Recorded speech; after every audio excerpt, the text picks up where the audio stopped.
Welcome back, everybody. My name is Tucker, and in today's video, I of course want to talk about the Paul George, Kawhi Leonard team up in LA, but I don't really just want to talk about what everybody else is, right? Like, there's a couple of main discussions going on about this, but there's some under the radar stuff that I don't really think anybody else is talking about, or at least not nearly as much as it should be talked about.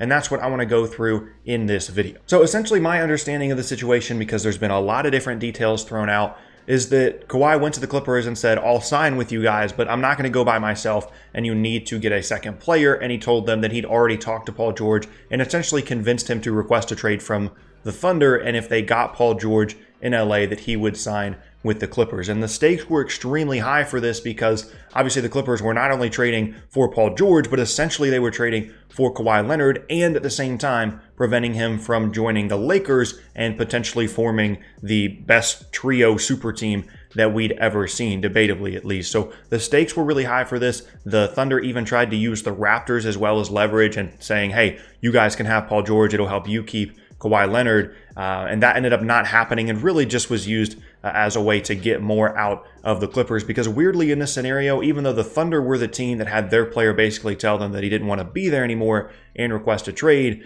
the Thunder had all the leverage in the world here because they knew that the Clippers needed to get this done. They were desperate to get it done relatively quickly before Kawhi changed his mind, and that was why the haul that the Thunder ended up getting in return for Paul George was so big. Which brings me to my first point, and that's that this is a lesson in kind of how this stuff works in terms of how players and agents and teams and franchises use the media to kind of steer what we're thinking and what the rest of the league is thinking in terms of the direction that things are going. Because throughout this entire process, like it's become a huge thing that all these different people basically either pretended to or kind of assumed that they knew what was happening with Kawhi and where he was going to end up going. And everybody in the end was wrong. Nobody said, oh, he's going to go to the Clippers and Paul George is going to be someone that he's potentially going to team up with. We had no idea that Paul George wanted to leave Oklahoma City. We had no idea that he requested a trade. We had no idea that teams were in discussions for trading for Paul George, whether it be the Raptors or the Clippers. And so this tells us that if something is leaked, there's a reason for it. So like if we know something about a player requesting a trade or about this player being unhappy or any kind of player movement, certain guys teaming up, it's leaked for a reason. It doesn't necessarily mean that it's true, but there's a reason for it, whether it be maybe a former employee is disgruntled, like with the case with the Rockets when a lot of their coaches ended up getting fired, and then you see all these negative reports coming out about them and their dysfunction. It was probably one of the coaches that just got fired. Or in a situation where a player is unhappy, if those kinds of things start getting leaked, then that adds public pressure to that team to end up, potentially trading them. But in this situation, we didn't know anything. So it's important to take away from this that these players and these front offices are capable, at least in the case of Kawhi Leonard and Paul George, of keeping secrets and not leaking this information to the public and to other front offices. And that is just a really important takeaway for me from this. But secondary to that, getting to more the basketball part of this honestly couldn't have worked out better for the Oklahoma City Thunder. And I understand that it came as a shock to their fans, and I'm sure initially it came as a pretty big shock to the Thunder as well, that a Paul George trade was in play and that he didn't really want to be there anymore and that he wanted to go to LA and play with Kawhi, or even potentially even go to Toronto and play with Kawhi. And I'm sure all that was a shock to them.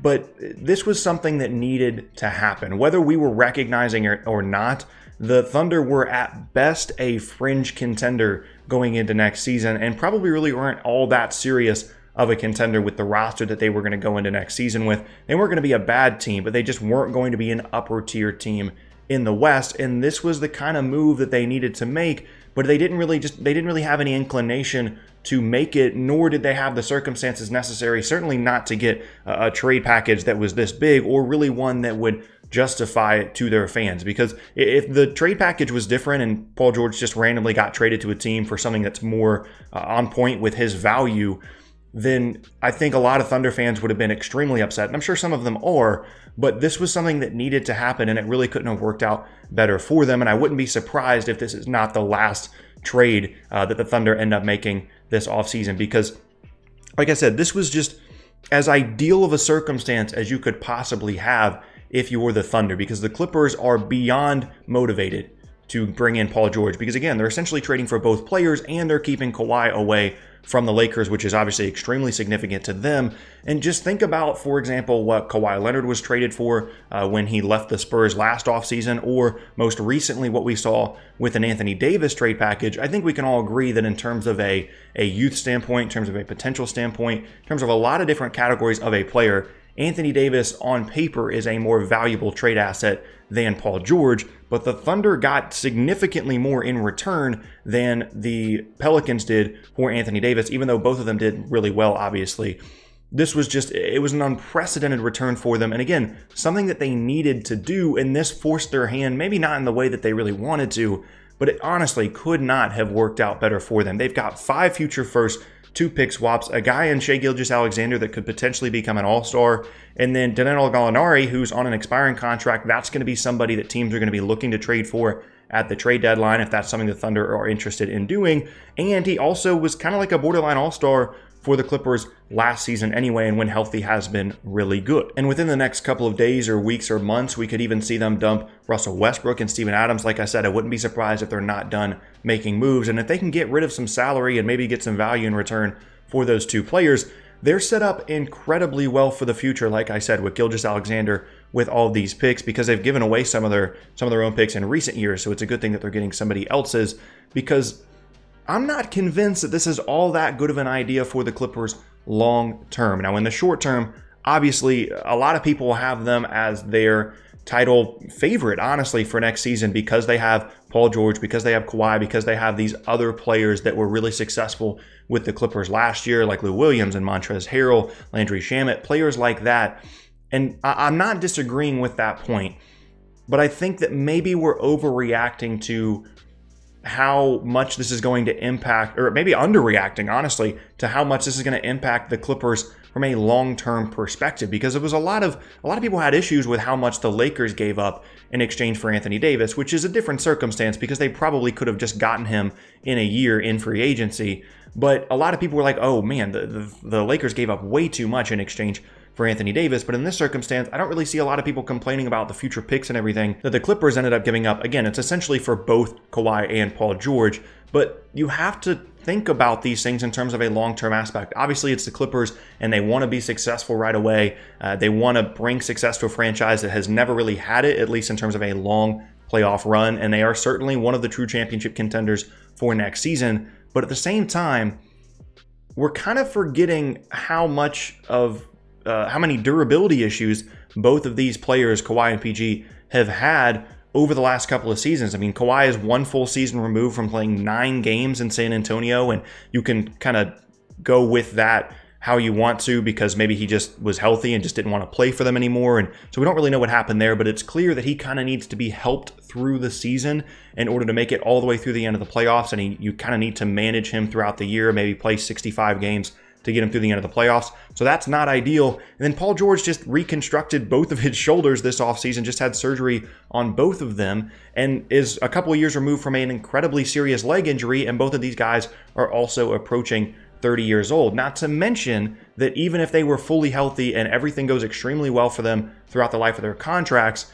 some of the picks that the Clippers gave up extend past the current contracts of George and Kawhi, and there's no guarantee that they're going to end up staying with the Clippers. So this is a really, really risky long-term proposition in contrast to the Anthony Davis thing, because even though, yes, he's had some durability issues, he is at least a couple of years younger and should be with the Lakers long-term, because he's got this year and then obviously 5 years after that when he re-signs. And this could end up being an awesome return for the Thunder, depending on what those picks turn into down the road, because both Kawhi and PG, as is the case for a lot of players around the league, are one serious injury away from really jeopardizing their team's future. But for those 2 guys specifically, they're definitely more susceptible to something like that happening, given their recent history with injuries. And it's kind of like the Joel Embiid thing, where just because he's had a healthy last couple of seasons doesn't mean that all of the injury concerns that he had earlier in his career just completely go away. It's very possible that next season or the following season, Joel Embiid just continues to struggle with foot injuries and lower leg injuries like he did in the beginning of his career. And these 2 seasons that we've gotten out of him the last couple of years are the exception rather than the norm. And if that ends up happening, and obviously I'm hoping that these guys remain healthy, but if kind of the worst case scenario ends up happening, these picks and pick swaps for the Thunder are going to be incredibly valuable, in addition to obviously having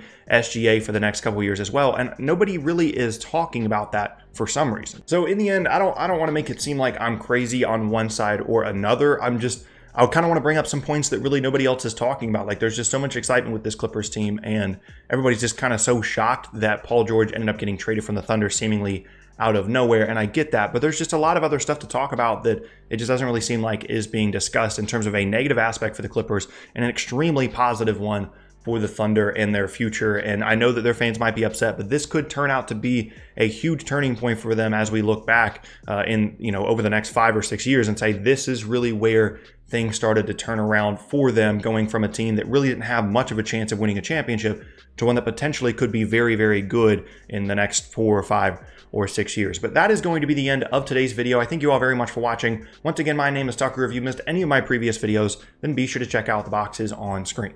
Thanks again, and I'll see you all next time.